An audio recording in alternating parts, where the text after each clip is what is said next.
मंगल भवन मंगल हारी, द्रवो सुदशरथ अजिर विहारी।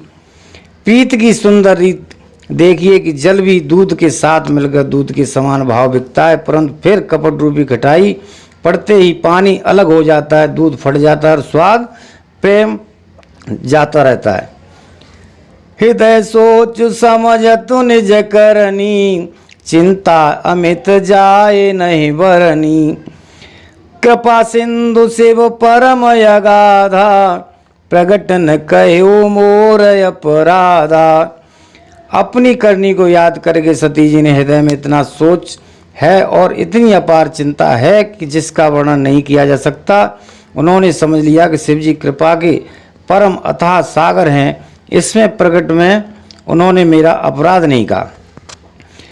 शंकर रूख अवलोकि भवानी, प्रभु मोहि तजो हृदय कुलानी।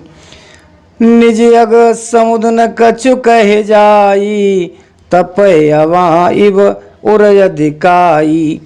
शिव जी का रूप देखकर सती जी ने जान लिया कि स्वामी ने मेरा त्याग कर दिया और वे हृदय में व्याकुल हो उठी। अपना पाप समझकर कुछ कहते नहीं बनता, परंतु हृदय भीतर ही भीतर कुम्हार के आंव के समान अत्यंत जलने लगा।